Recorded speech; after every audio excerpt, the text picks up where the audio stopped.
Hello, hello, hello. Welcome, welcome, welcome. Come in, come in, come in. So this is Kings of Napa, y'all, okay? This is season 1, episode 5. Okay, how Stella got her opinion back, alright?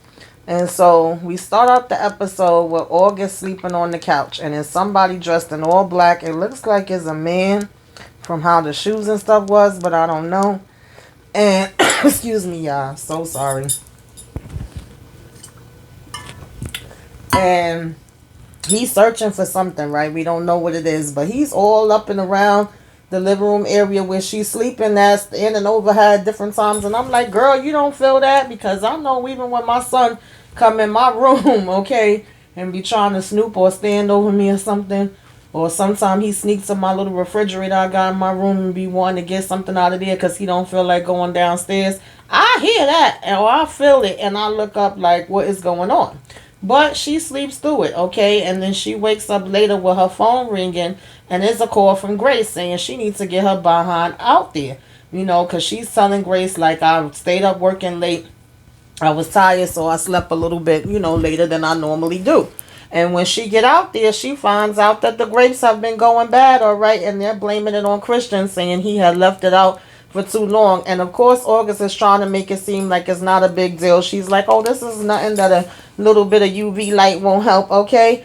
And Grace is telling her, no, girl, this is bad, okay? We basically have really messed up grapes, and they are sour grapes at this point. They are literally sour grapes. She's telling her, go ahead and work your magic. And she's like, I can't. There's nothing, no magic for me to work. And she was like, you're going to have to go ahead, August asked her how much this is going to cost her. She said, that's like 15%. She was like, damn, that's $500,000. If dad was alive, he would kill me. And she was like, look, your dad wasn't no dummy. And she was like, we can't have Christian out here doing stuff like this. And she was like, you're going to have to make a boss move, and you're going to have to go ahead and bring Bridget back. Ain't no ifs, ands, or buts about it, but she was the key to your success, and you need her, which we been knew, okay? And so, August basically thanks her mom for going to New York for her and representing for her. And she tells her, like, look, mom, I know you're not happy about this. I know this is not something that you want, but we need Bridget back. There's no way around it. We are really going in the hole. And she was what helped us to get our business where it was. And there is no us, making these quotas and getting things done that we need to get done without her, period, point blank. And the mother kind of cuts her off before she could even finish and tells her she agrees with her, doing the different work that she's been doing and thinking about stuff more. Probably even the fact that Bridget came and told her about the whole, extortionist thing the last time. I think that kind of made her look at things differently too. And I'm happy to hear this from Mama Vanessa, okay? Because I was like, you should not have been blaming Bridget for that to begin with. And so she's actually tells her, like, come on. And she was also telling her that she could always count on her. And so that was good to hear that. All right. And then we had, Dana, wife, surprising him. She's bringing him into this room that have all this different stuff on the table, all this food, all these wines, all these grapes, and all, fruits, whatever have you. She got the blindfold on him, and he like, ooh, what did I do? To deserve this? What is this all about? And of course, she trying to butter him up like, well, you my man, okay? You my hubby, and of course, I want to do this for you or whatever. And Dana basically tells her, look, I know something is up, all right? I got a sister and I got a mother, and you ain't doing all this for nothing, so spill the beans, chick, okay? And she basically lets him know, like, well, there is this fertility doctor, you know what I'm saying? We have not been, fertility doctor rather. She's like, we haven't been successful with getting pregnant so far on our own. And I really want us to go see this doctor and see if we can make things happen. I could basically be pregnant by the summer, looking cute in my bikini with my stomach hanging out. And I could just see it. This is something that I've always wanted. And so he's basically like, I don't know about that, and I don't want to sit there and have to whack off in no cup. And she's like, well, you was whacking off the whole time you was mad at me, okay? So same concept, but this would be for us to get pregnant. And he looks like he's considering it or whatever have you, and then she hugs him, and is all happy about it, like, oh, we're going to have a little Dana. But when they show his face as they hugging, you could tell that this is something that he's not really that sure about, okay, you guys? And so Then we see Bridget talking to her mother saying, look, I need space. This is too much for me. With you living here with me, then you got damn Yvette here too. Okay, I need y'all to get up out of here. And I'm like, oh shoot, well, Yvette is still there because I could have sworn she said, don't worry about her, that she was only going to be there for like one night. But apparently she's still there too. And so, Bridget mom is telling her she understands, but you could tell that she's hurt and she really don't want to go. But she's telling her she understands and she will be going ahead and getting out of there soon. At the same time, you got August and Vanessa coming there. And of course, Bridget is like, well, what are y'all doing here? What do y'all want? And we actually have Vanessa give her apology, okay, you guys? She's saying that she wrong. She's saying that, through prayer and talking to her pastor and having damn sure a couple of drinks, she's kind of calmed her nerves now. She sees all the work that she's done for her. She knows that she wouldn't be getting the work done, without her, and that she really needs that help. And so she's like, please come on and do this for us, you know what I'm saying? And she's like, oh, well, why should I believe y'all now? What's this big change now? August is telling her, I've always wanted you back, and that I've always, believed in you. And she telling her that Christian needs her guidance and that they made a mistake. And it's basically no way around it. And she was like, oh, well, I get it. You worried about your little dessert wine being a bust and you just trying to manipulate me. All of a sudden, you want me to believe that you want me back. And then, Vanessa was like, yes, it's true. You know what I'm saying? We do need you. And she was like, it took me a minute to get here, but I should have never blamed you for the things that, your mother did. And I've been, blaming you and punishing you for your mom's transgressions, and I should have never did that. So I was like, yeah, girl, you sure shouldn't have. But she was like, not only you an employee, but you're part of the family. And she was like, I don't believe it. And so she was like, well, let me prove it to you. Why don't you come with me to New York to the wine convention, okay? Let's go down there and handle this together. And so she was like, didn't you start the vines? And then she tells her, like, yes, Grace started the vines, but we can hold it down till you get back. You go ahead with mom and do this first, and then, come on, get back to us. And she's showing her ID, waving it back and forth in front of her. And so, Mama Vanessa was like, don't make me beg. And Bridget was like, look, I don't mind seeing you beg a little bit, okay? I'm going to do a little begging, is all right with me. But she says yes, and they all hug, and then Mama Melanie is looking out the window and she don't necessarily look happy about it. Then you have Auntie Yvette coming up to Mama Vanessa saying, oh, I heard you was on a forgiveness tour. You got any of that forgiveness for me? And Mama Vanessa's telling her, no, boo. Okay, I ain't there yet. I'm going to need a little bit more time with you, okay? She was like, ours is like some damn keloids, okay? Time heals wounds, but it ain't healing that fast. So Yvette tells her she got a meeting with this wine distributor, and apparently he's somebody that has never, given in to them. They tried getting him a couple different times. His name is Mr. Collins. And she's like, but if you could some kind of way get him to, come over to us, shoot, I would consider giving you another chance because he's out of your league. And like I said, we have never been able to get him, so I definitely don't think that you will be able to. But Yvette is saying, listen, you ain't seen me in motion yet, okay? And she tells her to have a safe flight on your broom. So, Christian, is overhearing. Well, actually, before we even get to that, Christian is talking to his girlfriend, right? And he's saying, I'm telling you that my daggone new found sister basically could be pulling a Godfather, me and my family. Right now, I'm really stressed and worried about that. And he's like, I'll call you an Uber and I'll hit you up later. She gets an attitude talking about, so it's like that, you know what? Don't even bother calling me no more. And you ain't doing nothing but living off your rich family or whatever. And basically trying to diss him. I'm like, Christian, let her go, okay? So when he overhears Grace and August talking about Bridget coming back, then he's even more like, yo, we gotta talk. You letting Bridget come back? And she was like, yeah, I thought mom told you. And he was like, right now, August tells him right now they're on their way to New York together. And he's like, listen, we gotta talk. So Christian basically tells August about what he found, in Bridget's book bag. And, he's like, I don't think that Otis did this, and we might have to reevaluate everything and find out what's going on. And she was like, I don't understand. And he was like, look, this was what I found in Bridget's bag last night. She had a big bag of this, okay? This is just a sample of that. And basically, I think our new sister is the extortionist. And I'm like, say it ain't so, y'all. Say it ain't so, okay? I do not want to believe that Bridget is the damn extortionist, all right? And so he basically, like I said, starts explaining to her, everything that he found. He's like, yo, she even had a drill in there, and a drill is what you would use, you know what I'm saying, to be able to put the poison down inside of the dirt. Then we had, Dana basically looking all lost in his computer, and Aunt Yvette comes and was asking him, is he okay? He said, yeah, and even if he wasn't, why would he want to tell her? And she basically was like, look, I know I messed up when I came out, and telling you what happened with your mom and the whole abortion thing. That wasn't my place to even say anything, but, he told her he's okay with it, that him and his mom had a talk or whatever. And he's like, right now, she was like, come on now, you could talk to me. I'm still your aunt and I love you. And he was like, right now he's worried. He's been looking up the statistics. Him and his wife is thinking about having a baby. So she's all like, oh, congratulations. That's so good. That's what's up. She was like, all right now.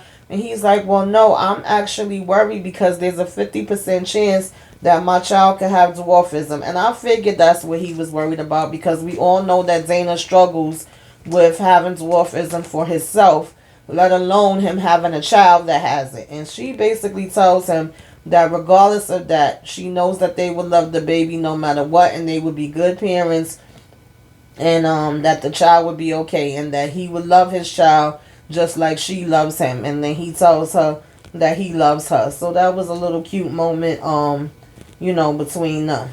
And then August is talking to Kelvin about the whole Bridget situation. And I'm still not sure that we should be trusting Kelvin, okay? Like, I'm just not there yet, alright, Kelvin? I got my eye on you, because it's something that's still a little bit off there for me, okay? And so they were supposed to be basically having, this dinner out or whatever the case may be. And like I said, they talking, and she was like, I was trying to handle this on my own. And he was like, wow, that's a lot to be dealing with an extortionist and all this crazy stuff. And she was like, you got, he tells her, you got Otis laid up in the bed, the hospital bed, but you got Christian talking about he found all this stuff, with Bridget. And he was like, do you really think that Bridget could do something like that? And she's saying, no, she doesn't. And she was like, if she did, why would she have came and told them about Sean and Sean? And he was like, she wouldn't. He said, or unless she just wanted to throw you off. And so, basically, of course, that kind of makes her look. He was like, but it doesn't really sound like her. And she was like, no, I don't think so. So, they get to take like one bite of their food. And of course, she trying to be all extra and sexy and licking her lips. And at one point, she had dripped like some of the honey on her chest. And he talking about, oh, let me help you get that. And, they all being smooches with each other and all this smiley. In the middle of that, the phone rings. And it is Quincy calling. And he's basically, telling her that Otis is up, and she's like, okay, I'm on my way. And so of course Kelvin is looking like, wait. She was like, oh, that's our PI, and Otis is, out on the ICU, and the cops are questioning him tomorrow. I need to go talk to him tonight. And so Kelvin is like, well, we having dinner. She was like, oh, no, boo. This is emergency. Dinner is done, okay? And so he says, check, please. So they go there to the hospital to see Otis. And, of course, they're like, Otis, how are you, or whatever. We were worried about you, Mom. Everybody is worried about you. But she was like, why would you do this?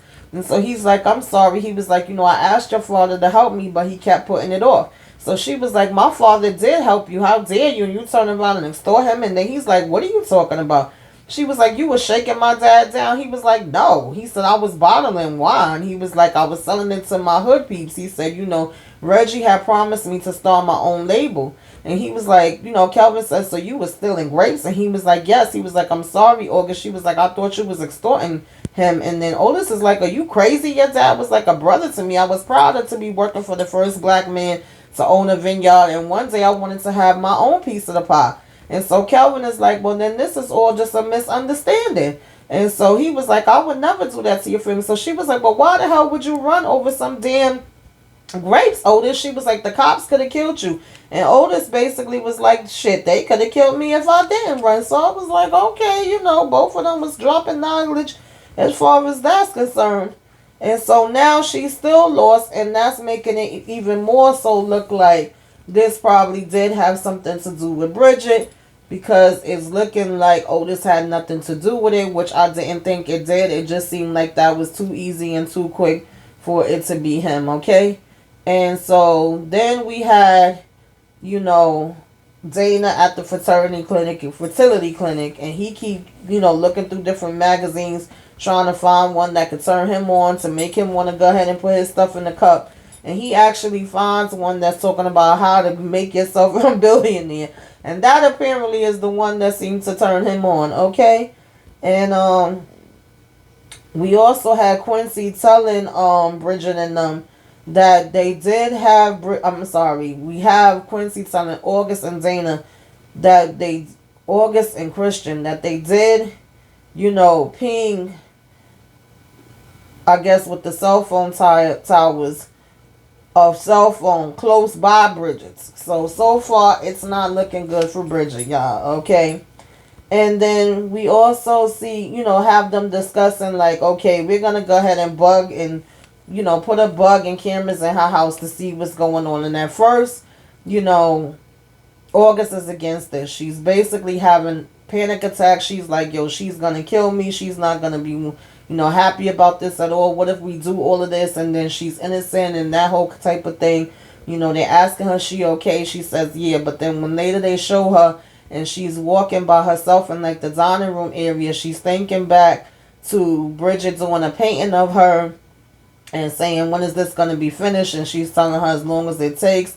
And she was like, girl, telling her about some situation that happened with this guy and his cousin. And she was like, I would kill somebody if they did that to me.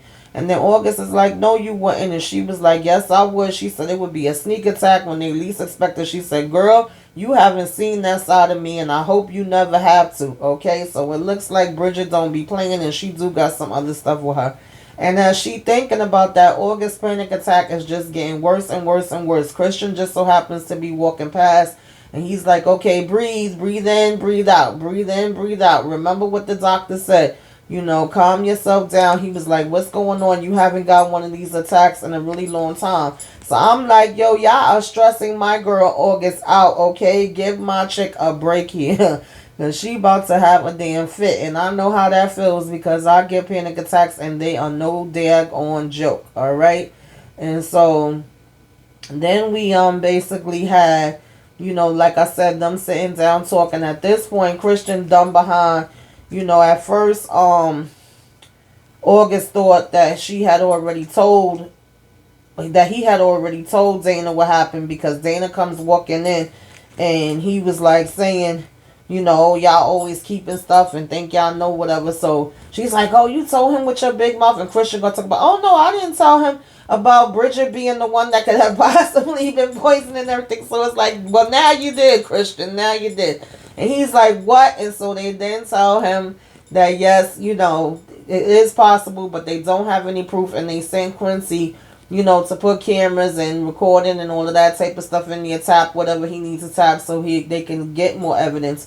And he actually agrees and said that was smart and that's what they should be doing. That was the right choice. And then they say group hug, okay? We also have Melanie go to the doctor and, we find out that, remember, she was getting those hot flashes. She was rubbing herself. So the doctor took blood work and basically was saying, like, have you been out of the country? And we know that Melanie has been out the country, okay? With her job, she actually travels and does Doctors with Borders and all that different kind of stuff. So she tells the doctor, yes, as a matter of fact, I was just in Africa like a couple of, I forgot whether she said weeks or months ago or whatever have you.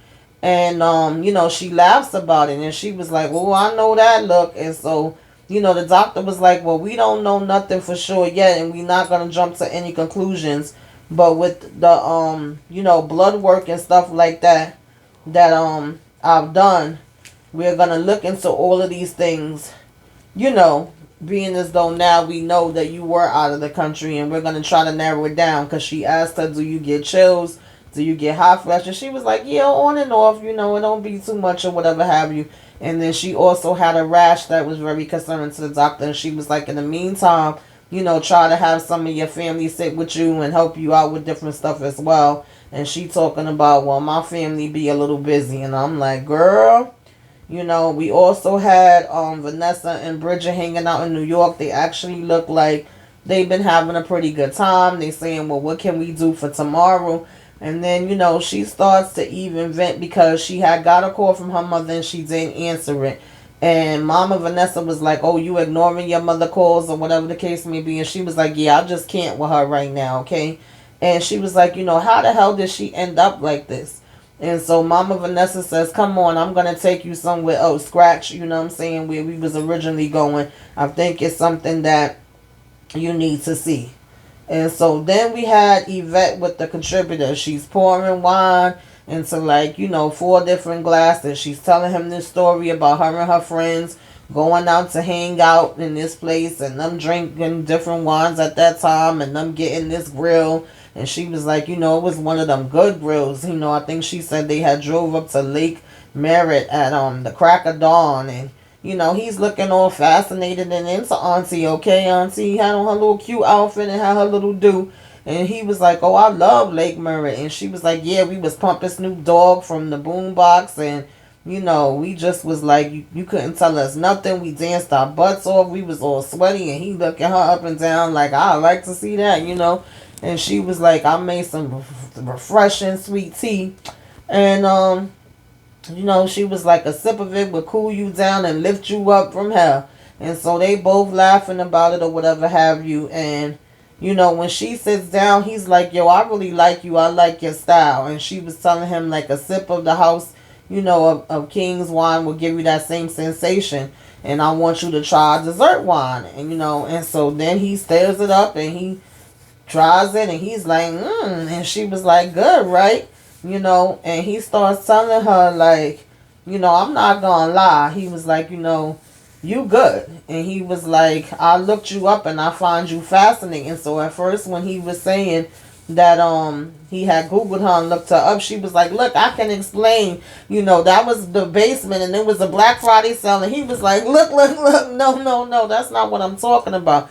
He was like, I'm so impressed with how you started selling wigs out of the back of your car to becoming a big time entrepreneur. And you not all stuck up and everything like your family. You really down to earth. He was like, they come with that rich arrogance every time. And that's what turned me off and why I would turn them down. But the way you work, I could work with you. And she was like, look, I know they be having to stick up their behind, all right, but I love them. And she was like, we do need a distributor for this upcoming wine so that we can get into all them 5-star restaurants, okay? And so he's basically, you know, giving her cheers and looking at her, and it seemed like they on the same page and giving a good vibe. And he's saying, I haven't had this much fun in a long ass time. So I'm like, go ahead, Auntie Yvette, I know that's right. I ain't mad at you. Get it, girl.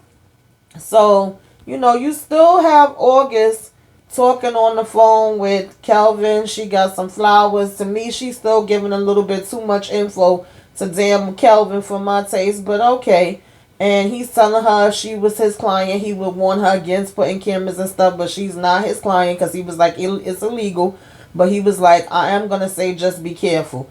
And as she trying to put the flowers and stuff away and picks up a picture that was knocked over, she just so happens to see at the back of it that is like a damn bug there. She's like, oh my god, I gotta go. So of course this causes her to start checking all the rest of the damn house.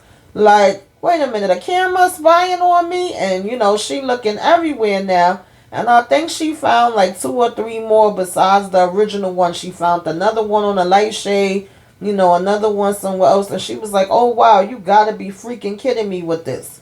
And so I'm like, Lord, like, who is doing the spying here? Is this Quincy? Because we had Dana telling him to watch out for her. I think that's who it could be. But then we get Vanessa. She brings Bridget to this nursing home. And she, basically has this older lady that's willed out that look just like her. And so she stands up and she walks over and she's talking about, oh, the lady saying to Vanessa now, I knew you would never get married and look at them fat thighs. I'm saying fat where? And she was like, well, yes, I put on a few pounds this last year, but you looking beautiful. Look at you. And so she happy, going like this when she told her she looked beautiful. And so she thinks that Bridget is Melanie, okay? She start calling her Melanie and she's telling her this is all because of you and you not welcome in my house. And she was like, I'm not Melanie. And then she's telling her, you get out, you did this. So what the hell did Melanie do, y'all? And she was like, I regret the day you ruined us. And so, the whole time she's saying this, Vanessa's like, mommy, mommy, mommy. Then she actually tries to get up and hit Bridget. So Bridget is like, what the hell is going on here? Who the hell is this? And she was like, that's Sandra Pierce. Okay, I'd like you to meet your grandmother. And Bridget is like, what the hell? So then Quincy, okay, is walking down the street and Miss August goes and confronts him and was like, you've been putting cameras all around watching me. You really thought I was the extortionist. Need I remind you that I pay you? And he was like, look, you ain't the only one that's been breaking off the cheddar. So that's when she realizes that, yes, it is Dana, okay, with his trifling ass that been watching her too. And so then, Vanessa is basically there trying to, at this point, act like she doing a damn puzzle with her mother and she's more calmed down. She's sitting by a window now. And she was like, we've been asking about grandma for years and y'all was always saying, that this was happening, that was happening. Basically, they was telling a whole bunch of lies and making up excuses. And Vanessa told her, sadly, she never wanted to be there. And so that's the excuses we had to make up. And she was like, why do y'all lie like this, And she asked her what's wrong with her. And she says she had a nervous breakdown after Dad died. And she has a dissociative state. And she's been that way. And so she was like, wait a minute. She's been like this since Granddad had a heart attack. And Vanessa told her, no, that was a lie. He never had a heart attack. She said that her parents were very controlling. And that, basically Melanie, Bridget's mom, was upset about, something that her father had did. And she had came home one night pissy drunk. And she basically was putting out all kind of lies and excuses. And she went on this tirade yelling and screaming at Dad. And then she attacked him. And she was like, he died from an aneurysm, and it brought on by the yelling at your mom. And she's like, oh my God. And she was like, why do y'all keep all these secrets? Why hold on to all of this stuff? Like, this is such a big problem we have in this damn family. And she was basically, Vanessa says, Bridget, this is what, our parents taught us. And a lot of times that is the way it is. We taught to keep it in the family and don't talk about certain stuff and all of that. But I will say, that story doesn't sound right to me. I feel like there's more to it than even that. I think Melanie is getting blamed for a lot of things because she's not going to come home drunk and be yelling at her father in a tirade and accusing him of things the way that Vanessa is saying she did without it being something there.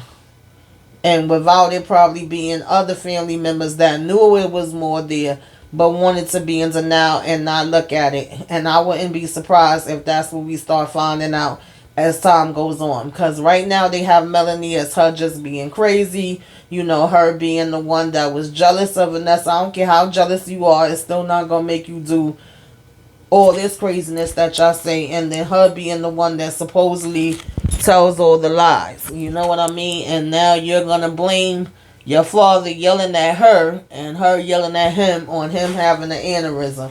So now she's carrying around the guilt of, supposedly according to y'all, she killed her dad and then put her mother in a damn hospital too because the mother done had a breakdown from the dad dying. Like, that's a lot for any young person to have on them. So I'm just going to throw that out there too. But nonetheless, she's telling her that all of this was her mother's fault, that she's always been that way since she was young, which is why she continues to be, the way she is as an adult, and why they have all the problems that they have. So, of course, Bridget is even more like, what kind of crazy mess is this? And, what the hell is this? That's my damn family.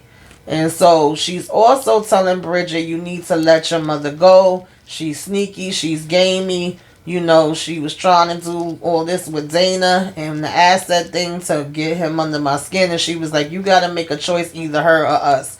And I'm glad to see Vanessa finally take Bridget back. I'm glad to see them spending time. I'm glad to see her, you know, embracing her and even telling her the truth with this situation. I feel like she needs to tell all the kids the truth. You sitting here talking about how your kids was keeping stuff from you, but then you keeping stuff for them too. Like you said, this is something your parents taught you. So how you being a hypocrite and basically calling the kettle black and doing the same thing is like, do what I say, not what I do. And now that you are talking to Bridget again, and it's funny because I just was having this conversation with one of my girlfriends earlier, because you don't talk to somebody or you're mad at somebody about something, I can't say to you, I mean, I can, but that would be wrong, and that's just not how I get down.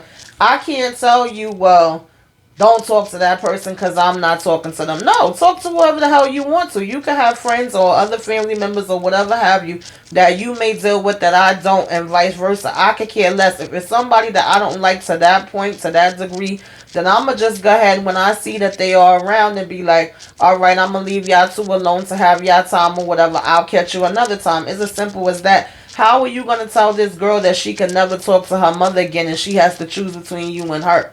Like, she's already feeling away and having her own feelings and didn't want to be bothered with her mother anyway.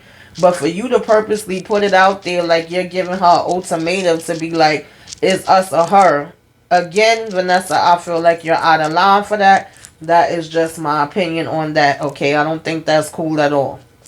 And so, of course, when she says that, then Bridget is just looking. And it's like if you purposely want to tell her something bad, you know, about herself, about her mom, to make her not want to be around her even more. I didn't think that was cool.